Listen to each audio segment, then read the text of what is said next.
Well, hello, folks out there in YouTube land. Got a big show lined up for you. Let's get right on into it.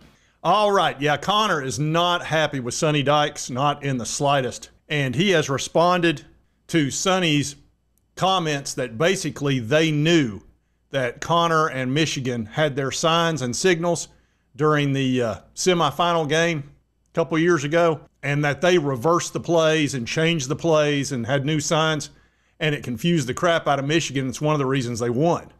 And this obviously has rubbed Connor the wrong way, and it's been eating on him and eating on him. And he finally responded, and he's just had enough. Nobody questions Connor.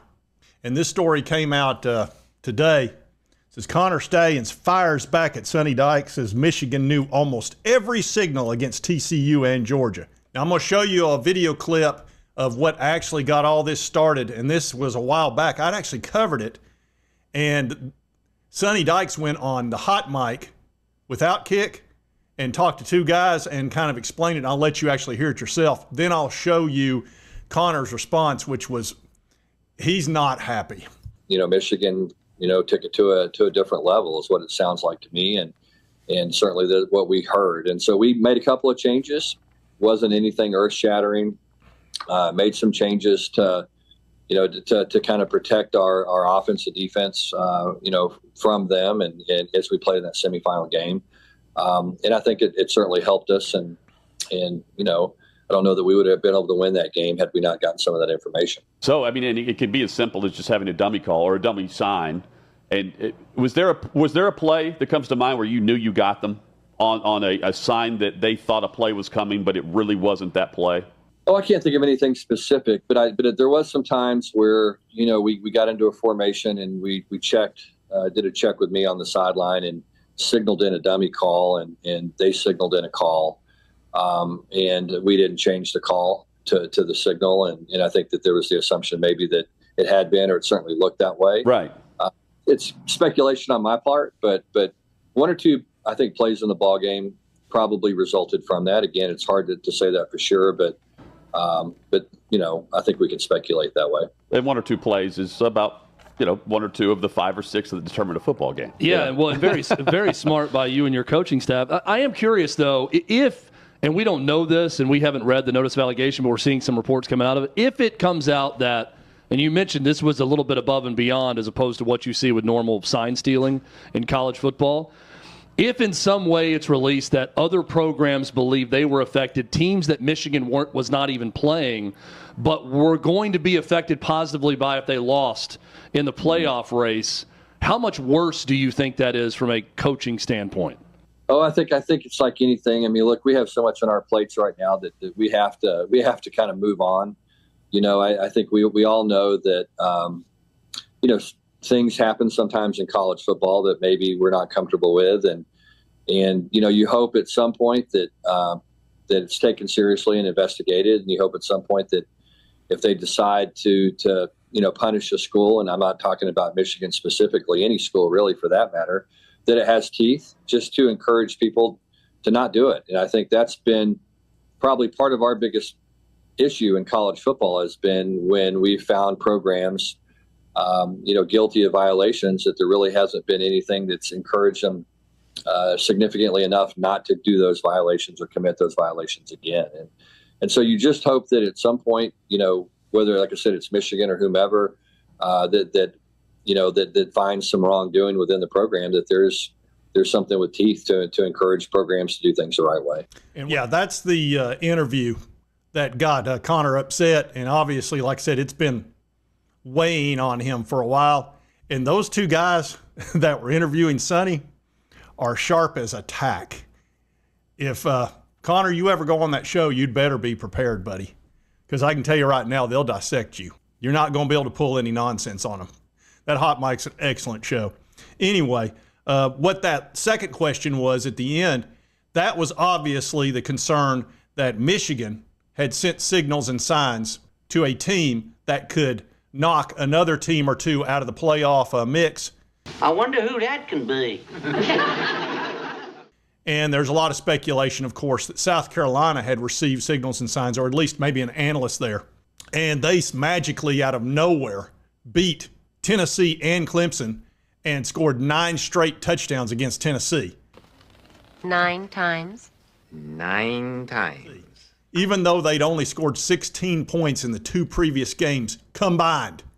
1 touchdown and 3 field goals against Florida and Missouri, both sub-500 teams that year. And then suddenly they scored 9 straight touchdowns, and then they went to Clemson and won that game. Both teams they beat were on playoff runs, and then South Carolina went 2-7 after that. Are you serious? Same quarterback, same coach, Mr. Shane Beamer. And, oh, don't forget, during Tennessee's ball game, they magically had these little wristbands. Hadn't worn them all year. Not once. Not twice. 3 times a lady. But had to have it for that game. But then when they played Tennessee the next year at Neyland, which is loud as hell, we didn't need them then. And you got your butt whooped, didn't you? So, anyway, those 2 guys were asking that question, and I think we all want to know that. Now, Connor, of course, got butt hurt because he doesn't want to be questioned or be assigned any blame, even though he clearly was stealing everybody's signs, had scouts out there doing all kinds of stuff they weren't supposed to do, major violations, recording signals and signs in place, sending people to the games, buying them tickets. Allegedly. I believe it was 55 games he was supposedly scouted and had numerous folks out there doing it. But, that wasn't important. It's all about blocking and tackling. So let's see what he said. First of all, he starts out and he says, to be tipped off that your next opponent is good at stealing signals is like saying you were tipped off that you had an upcoming game.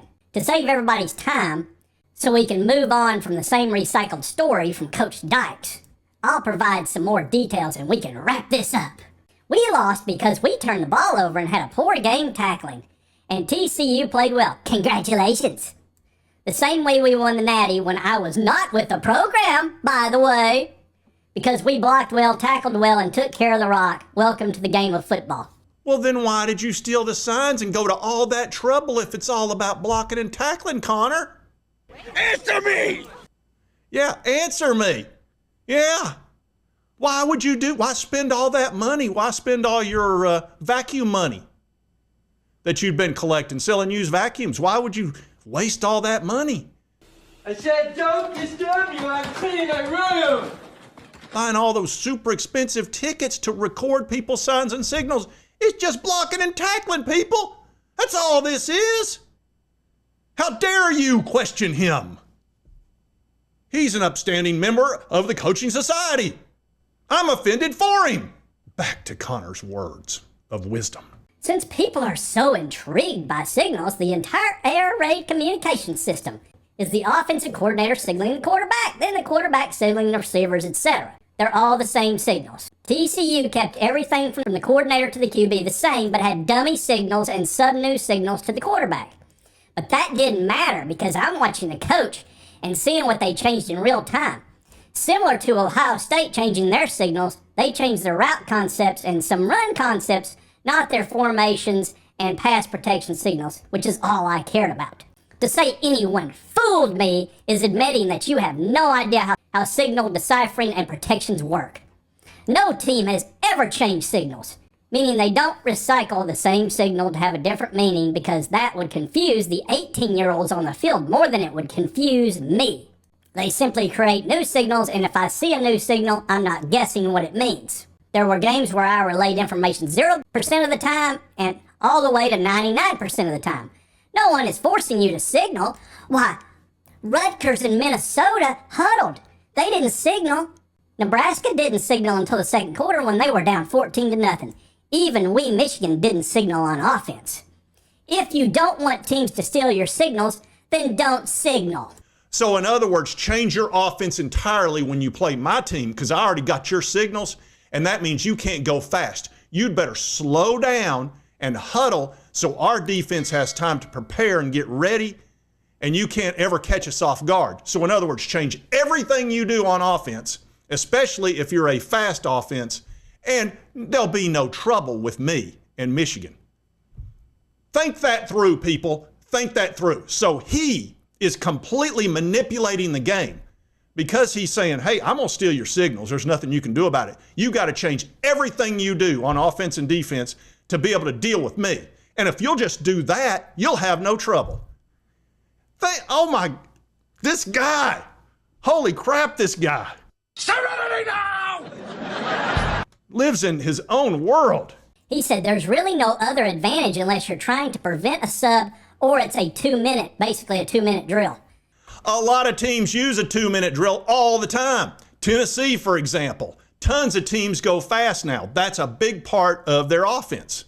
But what you've done is say, well, we can still go fast if we want to, but you can't because I got your signals and signs, buddy.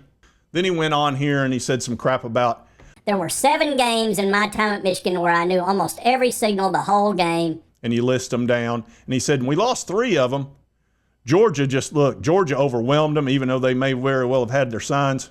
And then he got into this blocking, ball security, tackling, and all that crap. So, prior to you, Connor, showing up, Jim Harbaugh was winning in the 60 percentile and had taken a 50% pay cut to keep his job, and they couldn't beat Ohio State to save their life.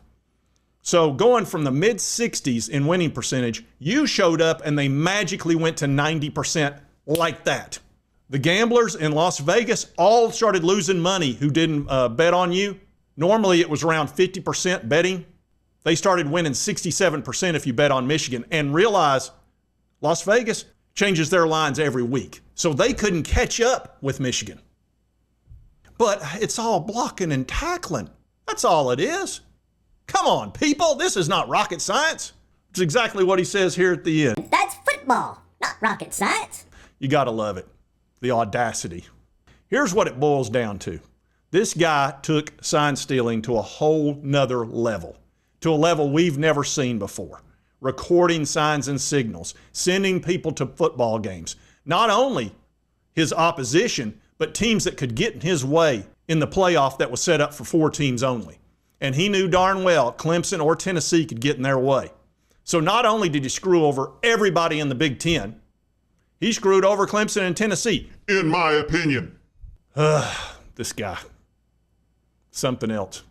I was wondering when he was going to respond to that because he sees himself as being way smarter than the average bear and way smarter than every coach out there. And for somebody to say, oh, well, I tricked Connor Stalions, he wasn't going to stand for it. He couldn't. He just had been eating on him, and he had to come out. And, of course, he laid out all this bull crap. Why don't you just come clean and just tell everybody what you really did instead of playing all this nonsense? You didn't cooperate with the NCAA, fine. Write a book, but actually write a truthful one. Not this crap that you're laying out right now. I don't believe a damn word he says. Why should I? Why should I believe anything that a guy that clearly cheated, in my opinion? Anyway, I need to calm down. I'm still thinking about that 2022 when we got creaked. Serenity now. And the hammer's coming. The hammer's coming, Michigan. You got to pay for this. You wouldn't come clean.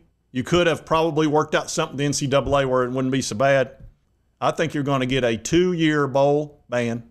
Your head coach is going to get a 4-game suspension and probably a show cause. And you may or may not keep your natty. I don't know. It's hard to say. You got Charlie Baker and his group of mistake makers, so it's hard to say what's going to happen. But this Connor Stalions guy, I can only imagine how the Ohio State people, Michigan State, Penn State, all those people up there in the Big Ten that got screwed over for almost 3 years and got their butts whooped because of this sign stealing crap, how they feel. We only got creaked once, and so did Clemson. Granted, it cost us a playoff, which is huge, and wrecked our 2022 road to the playoff. But he did this for 2.5 years to the Big Ten. Coaches got fired. I mean, they must be so mad, it's hard to even see straight. Well, I can understand why Petiti was yelled and screamed at when they had the big coaches meeting or the Zoom meeting with all of them, and they were screaming at him to deal with that Jim Harbaugh and Connor Stalions. Anyway, if you like this content, be sure to hit that like button. I'll eventually calm down. It'll help you get my videos, and if you haven't subscribed, boom, boom, boom. If you hit that, I'll calm down. Maybe. And right over here's a video YouTube thinks you'll enjoy. We'll see you next time on Sports Talk Jay. Serenity now. Once again, things that could have been brought to my attention yesterday!